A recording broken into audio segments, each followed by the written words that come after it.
Hi friends, എല്ലാവർക്കും പുതിയ വീഡിയോയിലേക്ക് സ്വാഗതം. ഇവിടെ നമ്മൾ ചെയ്യാൻ പോകുന്നത് ഒരു കസ്റ്റം ആയിട്ടുള്ള ഒരു ബോട്ടം ഷീറ്റ് എങ്ങനെ ക്രിയേറ്റ് ചെയ്യാമെന്ന് നോക്കാം. നമ്മൾ കഴിഞ്ഞ രണ്ട് വീഡിയോയിൽ ഒന്ന് ലിസ്റ്റ് വ്യൂവും അതുപോലെ തന്നെ നമ്മൾ ഗ്രിഡ് വ്യൂവും നോക്കിയിട്ടുണ്ടായിരുന്നു.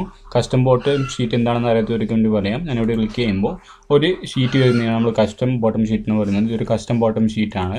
അതാണ് നിങ്ങൾക്ക് മനസ്സിലാവാത്തത്. അതായത് ഞാനിവിടെ ക്ലിക്ക് ചെയ്യുമ്പോൾ ഇതൊരു കസ്റ്റം ആയിട്ടുള്ള ഒരു ബോട്ടം ഷീറ്റാണ്. അതിലും നമുക്ക് വിഡ്ജറ്റൊക്കെ ആഡ് ചെയ്യാൻ സാധിക്കും. ഫ്ലോട്ടിംഗ് വിഡ്ജറ്റൊക്കെ നമ്മൾ ആഡ് ചെയ്തിട്ടുണ്ട്. അത് നമുക്ക് നോക്കാം എങ്ങനെ ക്രിയേറ്റ് ചെയ്യുന്നതെന്ന്. നമ്മൾ കഴിഞ്ഞ വീഡിയോയിൽ നമ്മൾ ചെയ്തിരുന്നത് MD ലിസ്റ്റ് ബോട്ടം ഷീറ്റായിരുന്നു. അതുപോലെ തന്നെ ഗ്രിഡ് ബോട്ടം ഷീറ്റായിരുന്നു. ഇവിടെ നമ്മൾ കസ്റ്റം ബോട്ടം ഷീറ്റാണ് ചെയ്യുന്നത്. അതുകൊണ്ട് തന്നെ നിങ്ങൾ ഈ ഒരു മോഡ്യൂൾ നിങ്ങൾ ഇമ്പോർട്ട് ചെയ്യണം. ഇവിടെ നിന്ന് ബോട്ടം ഷീറ്റിൽ നിന്ന് ഈ ഒരു മോഡ്യൂൾ ഇമ്പോർട്ട് ചെയ്യണം. MD കസ്റ്റം ബോട്ടം ഷീറ്റ് എന്ന് പറഞ്ഞിട്ട് ഇമ്പോർട്ട് ചെയ്യണം. അതിനുശേഷം നമ്മൾ ചെയ്യുന്നത് നമ്മളിപ്പോൾ ഒരു ആക്ഷൻ ബട്ടൺ ക്രിയേറ്റ് ചെയ്തിട്ടുണ്ട്. ആദ്യം ആക്ഷൻ ബട്ടൺ ഇതാണ്. ഇവിടെ നിന്നിട്ട് ഇവിടം വരെയാണ് ആക്ഷൻ ബട്ടൺ എന്ന് പറയുന്നത്. ഇവിടെ നിന്നിട്ട് ഇവിടം വരെയാണ് ആക്ഷൻ ബട്ടൺ എന്ന് പറയുന്നത്. ആ ഒരു ആക്ഷൻ ബട്ടൺ നമ്മൾ ക്ലിക്ക് ചെയ്യുമ്പോൾ ഈ ഒരു ഫംഗ്ഷൻ വിളിക്കണം. ആ ഒരു ഫംഗ്ഷൻ എന്ന് പറയുന്നത് ഇതാണ്. ആ ഒരു ഫംഗ്ഷൻ ഈ ഒരു ഫംഗ്ഷൻ ഇവിടെ വിളിക്കും. ആ ഒരു ഫംഗ്ഷൻ വിളിക്കുമ്പോൾ നമ്മൾ ഒരു ലിസ്റ്റ് ക്രിയേറ്റ് ചെയ്യുന്നുണ്ട്. ആ ഒരു ലിസ്റ്റ് നമ്മൾ ഒരു കസ്റ്റമായിട്ടുള്ള ഒരു ബോട്ടം ഷീറ്റ് ക്രിയേറ്റ് ചെയ്യുന്നുണ്ട്. ആ ഒരു കസ്റ്റം ബോട്ടം ഷീറ്റ് നമ്മൾ ഓപ്പൺ ചെയ്യാണ് ഇവിടെ ചെയ്യുന്നത്. ആ ഒരു കസ്റ്റം ബോട്ടം ഷീറ്റിൽ ഏത് കസ്റ്റമായിട്ടുള്ള സ്ക്രീനാണ് വേണ്ടത് അതാണ് നമ്മളിവിടെ ഇത് പാസ് ചെയ്യുന്നത്.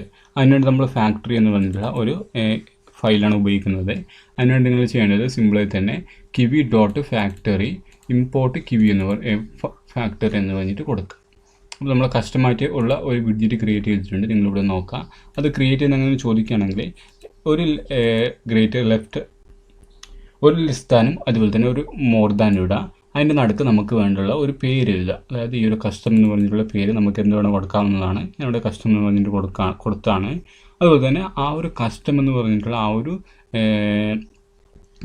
സ്ക്രീന് എങ്ങനെയാണ് വേണ്ടതെന്ന് നമുക്കിവിടെ ഡിഫൈൻ ചെയ്യാൻ സാധിക്കും. അതായത് ഇപ്പോൾ ഞാൻ ചെയ്തിരിക്കുന്നത് MD ബോക്സ് ലേഔട്ടിൻ്റെ അകത്താണ് ആ ഒരു സ്ക്രീൻ ഉള്ളത്. ഓക്കെ, ഇതാണ് നമ്മുടെ സ്ക്രീൻ. നമുക്കിത് MD ലേഔട്ട് മാറ്റി സ്ക്രീനോ മറ്റേതെങ്കിലും ആക്കാൻ സാധിക്കും. ഞാനവിടെ ചെയ്തിരിക്കുന്നത് MD ബോക്സ് ലേഔട്ടാണ്. നിങ്ങൾക്ക് എന്ത് വേണം കൊടുക്കാൻ സാധിക്കും. അതിനകത്ത് നമ്മളൊരു ലേബലും അതുപോലെ തന്നെ ഒരു ആക്ഷൻ ബട്ടൺ ക്രിയേറ്റ് ചെയ്തിട്ടുണ്ട്. എന്ത് വേണം നമുക്ക് ക്രിയേറ്റ് ചെയ്യാൻ സാധിക്കും. അതിനുശേഷം നമ്മൾ എഴുതിയ അതേ പേര്, അതായത് ഇവിടെ കൊടുത്ത അതേ പേര് തന്നെ നമ്മൾ കോപ്പി ചെയ്തിട്ട് ഈ ഒരു ഫാക്ടറി ഡോട്ട് ആ ഒരു പേര് നമ്മളിവിടെ വിളിക്കുകയാണ്. അങ്ങനെ വിളിക്കുമ്പോൾ ഈ ഒരു സ്ക്രീൻ ഓപ്പൺ ചെയ്യുമ്പോൾ നമുക്ക് വരുന്നത് ആ ഒരു കസ്റ്റമായിട്ടുള്ള ആ ഒരു ഫീഡായിരിക്കും.